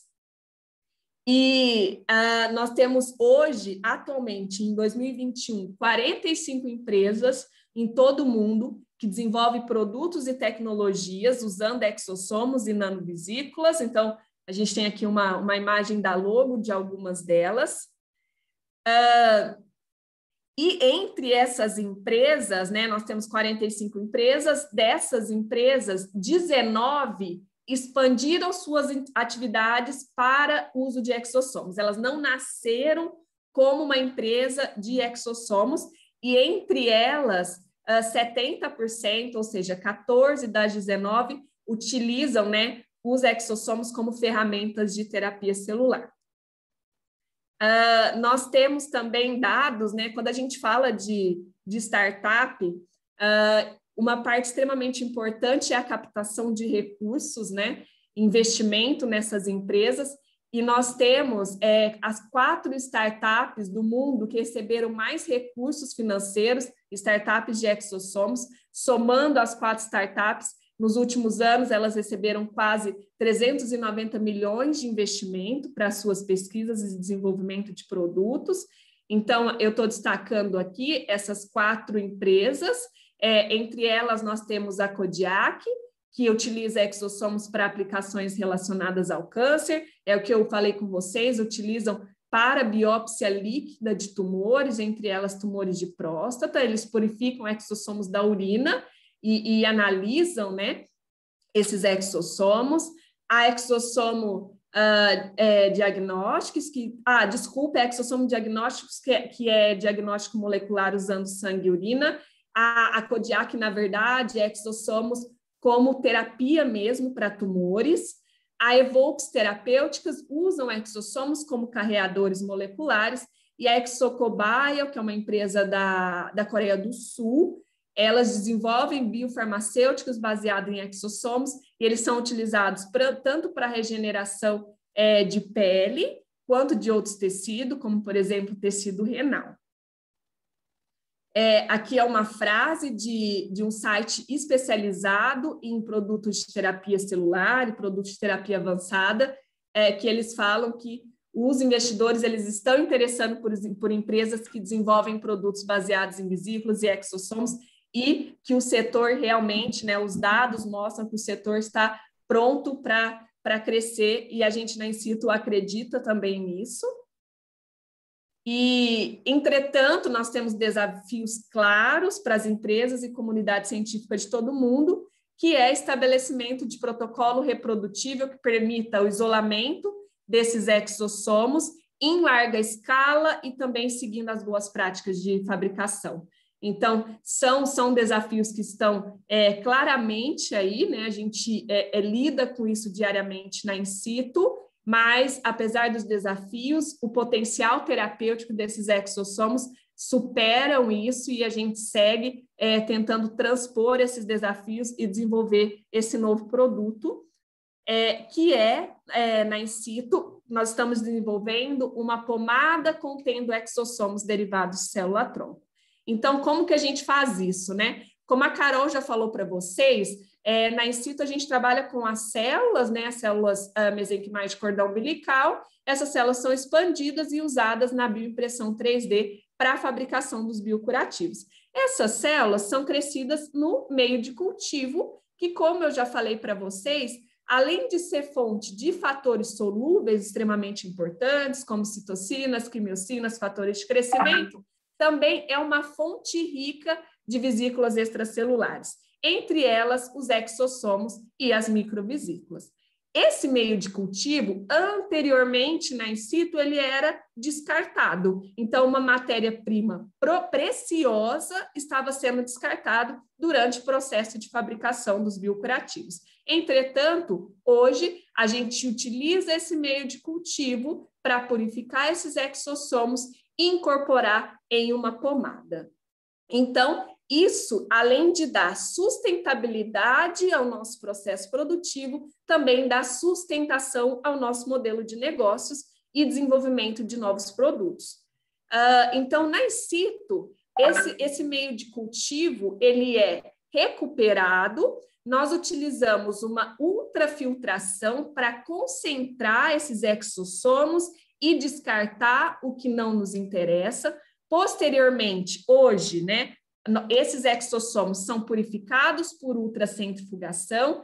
Os exossomos, uma vez purificados, são caracterizados por tamanho e marcadores específicos de superfície, assim como um painel de microRNAs sabidamente importantes para o processo de cicatrização de feridas. Então, esses exossomos, uma vez purificados e caracterizados, eles são incorporados nessa formulação de aplicação tópica, cujos recipientes foram escolhidos por também serem importantes no processo de cicatrização de feridas de pele, e a gente tem o nosso produto, que é a pomada contendo exossomos derivados de célula-tronco. Então, com o desenvolvimento desse novo produto na In-Situ, nós estamos falando de um reaproveitamento de nanovesículas bioativas extremamente importantes, que anteriormente estavam sendo descartadas, desenvolvendo um novo produto que configura uma terapia livre de células, com uma formulação que tem ativos nanométricos, com alta capacidade de penetração e estimulação de células profundas da pele, menor custo quando a gente compara ao custo do biocurativo, que é um produto com células vivas, mas que mantém o alto potencial regenerativo que a gente espera. Em relação ao roadmap desse novo produto, em 2019, nós começamos na In-Situ as pesquisas com os exossomos. Em 2020, a gente produziu o primeiro lote de pomada em escala totalmente laboratorial. mostramos que a nossa pomada, em testes de segurança in vitro, ela é não citotóxica, não fototóxica e não irritante. Hoje, né, nós estamos trabalhando no escalonamento da plataforma de purificação dos exossomos, que é um desafio que a professora Renata já falou em relação à célula, e em relação aos exossomos não é diferente. Da maneira que a gente faz hoje, a gente não consegue levar o produto ao mercado, então o nosso foco é escalonar a purificação desses ativos para que em 2022 a gente prossiga com os testes in vitro de eficácia, 2023 os testes pré-clínicos de eficácia e segurança desse novo produto, 2024 a gente espera realizar o ensaio clínico com esse novo produto, já com foco no registro, e em 2025 seria o primeiro ano de produção e a estratégia de entrada de mercado da pomada da Incito.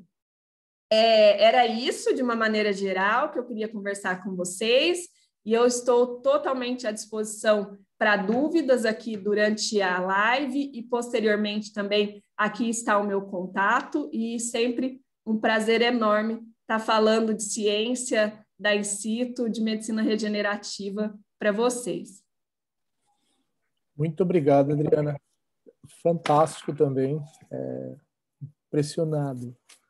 Né, eu trabalho com ecologia de peixe, então é um mundo assim muito longe nosso, mas muito legal saber dessas inovações feitas no Brasil por mulheres fantásticas como vocês, que muito legal. Imagina, Luciano, na verdade, a gente está aprendendo, né? A gente está... A Carol, a célula, a gente corre para a Carol, né? Os problemas com a célula, né? Dos exossomos, a gente, né, procura os conselheiros científicos, né? Porque, como a professora Renata falou, a gente não vai desvincular da universidade, né? Hoje a gente tem especialista na universidade com exossomos, né? Exossomos como diversas ferramentas. Então, a gente corre aí, né? Corre com empresas que dá plataforma para purificação em larga escala, por exemplo, de vírus, porque eles têm o mesmo tamanho, então a gente pode aproveitar o que foi desenvolvido para vírus em larga escala para aplicar para exossomos. Então, a gente tá aprendendo, Luciano, para a gente também é novo e bem desafiador. Como é que vocês enxergam um pouquinho esses incentivos a novas startups no Brasil? Assim, a gente tem acompanhado aqui a nossa fundação, sei lá, 2 meses atrás lançou um edital para novas startups, mas eu acho que foi uma das primeiras vezes, eu não tenho, que me chamou a atenção. Como é que vocês veem esses incentivos das fundações? Luciano, a gente vive, né, o estado de São Paulo tem a FAPESP, né, que não é uma realidade. Então, a FAPESP tem uma verba alocada para a PIP, né, que vai ser utilizada para pesquisa inovativa em pequenas empresas. Então, a Carol sempre destaca que se não fosse o PIP, a Incito não teria nascido. E se não fosse o PIP, a Incito não teria sobrevivido. Porque a gente está partindo para o nosso... A gente já tem 4 PIPs na Incito, vamos continuar, a gente conta com o apoio, né, da Fundação da FAPESP. Então, a gente, obviamente, temos o nosso investidor privado, a gente tem que ampliar esse leque, né? Não é só do investimento público, mas a gente tem essa vantagem no estado de São Paulo, então isso faz toda a diferença.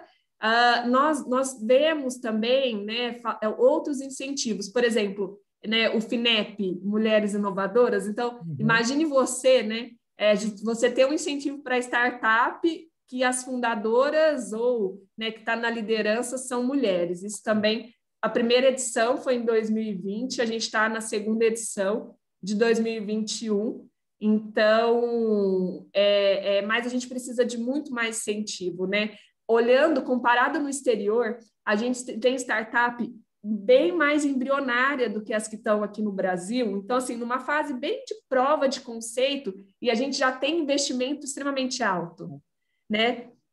Aqui no Brasil, a gente tem que estar numa fase, né, de desenvolvimento maior, já numa fase já de desafio tecnológico e não de prova de conceito, para conseguir, né, algum investimento. Então, ainda é um cenário um pouco diferente, mas a gente acredita que está mudando. Quando você vem, né, aqui nossa casa, que é o Parque Tecnológico aqui de Ribeirão, o Supera, que basicamente nós temos a maioria ali veio da universidade, que é do lado, né? O Supera fica do lado da universidade. São tantos projetos incríveis que a gente vê que é um ambiente que só tem a crescer, porque é muito colaborativo, Luciano. A gente não vê vaidade ali dentro, sabe? Como está cada um olhando para uma área, ninguém quer esconder o que você está fazendo, pelo contrário, sabe? Tipo, quer falar, vamos fazer, vamos validar. E isso tudo torna um ambiente muito saudável e é o que a gente vê em outras incubadoras de empresa, né? Outros ambientes de inovação. E a gente acredita muito nesse caminho. A UFPA, a gente tem, né, o Parque de Inovação, a Renata fica até o prédio da professora Renata, o Parque de Inovação, né, Renata? Eu queria muito, muito parabenizar a Adriana, que fantástico. A gente fica imaginando esse tipo de pesquisa que é tão complexa, produção de células, e chegar nesse nível já com um produto, com uma ideia de produto para beneficiar a população. E você ressaltou muito em relação ao início, né? Está no começo, 45 empresas no mundo inteiro, e vocês já estão fazendo isso. E a minha pergunta seria, por exemplo, vocês acham que aqui no Brasil, né, se a gente vai conseguir desenvolver esse produto, a gente vai conseguir verba para potencializar, para multiplicar, porque eu acho que vocês têm muito potencial em relação a isso. E eu queria saber se já tem algo concreto, Adriana, se tem começo, meio e fim de um produto que veio dessa ideia de vocês, porque eu vi que você falou que está muito no começo, que ainda tem teste, ainda está em teste, etc. Se você já tem um resultado, que já chegou nos hospitais esse material com essas células, com toda essa pesquisa básica aí, se já tem algo concreto. Professora Renata, o nosso produto, né, que está em fase que a gente chama de MVP, né, ou de protótipo, é o biocurativo, né, que é o que está em estágio mais avançado. Como a gente está falando de uma ciência de fronteira, a gente tem as questões regulatórias que estão assim, né, no nosso pescoço, né, um gargalo, mas é muito importante. Por quê? A Carol, ela ficou 1 ano, né, com o projeto no CEP-CONEP do biocurativo para aprovar. Então, aí foi aprovado, né? Nós temos, né, esses pacientes que a gente vai tratar vinculado ao Hemocentro e ao Hospital das Clínicas aqui de Ribeirão. Só que, além do CEP-CONEP, esse tipo de produto, o teste clínico com esse tipo de produto, tem que ser aprovado também pela Anvisa.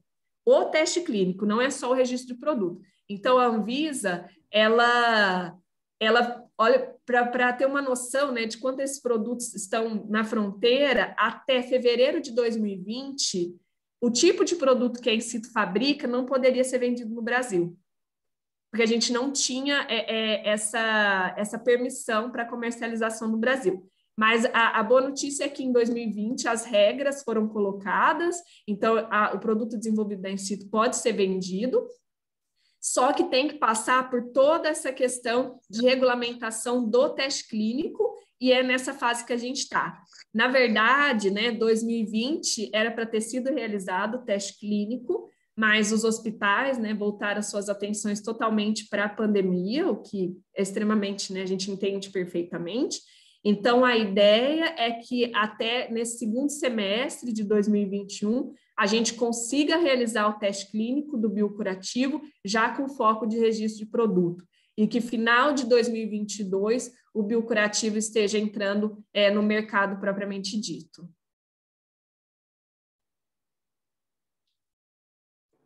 Ah, perfeito. Agora eu entendi que tem toda essa burocracia, mas vocês já estão avançando, né? É porque eu achei que poucas empresas no mundo inteiro, eu falei, nossa, é muito inovador. E eu achei muito pertinente o professor Luciano ressaltar o nosso parque tecnológico, né, que a gente está lá, é uma área ainda muito inicial dentro da universidade. A universidade propôs, doou para o governo uma área para que pudesse ser instalado o parque tecnológico. E estão colocando os primeiros editais de startups, então a gente vai realmente ter que, né, ir atrás de vocês para compreender, para entender como funciona, porque a gente tem muita potencialidade dentro da Amazônia, só que a gente não conhece as burocracias e etc., os caminhos. Então, sempre tem, né, alguém que já tem experiência ou que já tem toda esse know-how para a gente avançar de forma mais rápida. Então, como o professor Luciano falou, é muito novo aqui para a gente, porque a gente não tem, a gente ficava academia, pesquisa, e aí a gente não tinha essa visão de empresas, colocar um produto no mercado quanto professor. E a gente já tem no Parque Tecnológico, né, esses editais de startups, o que a gente pode desenvolver. E essa área aí é muito interessante, porque eu trabalho com células também, e eu achei assim fantástico vocês já estarem nesse nível de avanço. Então, acho que podem não só trabalhar, mas divulgar para a gente, vir dar minicurso, incentivar, né? Mas para a gente poder desenvolver no Brasil inteiro esse tipo de trabalho. Não, ótimo. Eu posso dizer que, né, a ICITO está totalmente disponível e eu vou estender isso ao parque, porque eu ouso dizer nomes aqui, né? O nosso gerente da incubadora é o Saulo e o gerente do parque é o Eduardo Ciccone, e eles são sensacionais, assim. Então, né, para ajudar nesse início, né, mostrar o caminho que eles já percorreram, né, a Supera Park está entre as 20 incubadoras do mundo. Então, realmente é um lugar que a gente tem muito a aprender com eles, e eles são muito gentis, muito, assim, muito, muito mesmo. Então, é um ambiente que vocês vão gostar muito de interagir, de conhecer. Legal, muito bom. A Dani está pedindo o contato de vocês. Vou colocar aqui o meu e-mail. Isso, pode ser o da Incito. O da Carol também. Viu, Carol? Eu estou tomando a liberdade de falar nomes e dar e-mails aqui, Carol. Pode colocar, eu ia colocar também, pode colocar, Adri. Tá. Mas, gente, muito obrigado. Que a Renata falou de vocês virem aqui uma vez, deixa acabar a pandemia, com certeza a gente vai recebê-las muito bem aqui e conhecer Belém. Tem muito, muito potencial e a cidade é muito boa. A gente que agradece pela oportunidade, pelo convite, e estamos de portas abertas também. Por enquanto, portas virtuais, mas brevemente portas físicas. Quando vocês quiserem conhecer a InSitu, conhecer o parque, tomar um café com a gente, vai ser um prazer recebê-los. Muito obrigado. Então, muito obrigado, Carol, Adriana. Foi excelente a palestra. Obrigado a participação de todos. Obrigado, professora Renata. O professor Leandro Brasil também é nosso lá do Labeco, a Dani, Giovanni, aluno. Eu não sei a Eli quem é, mas tá aí com a gente.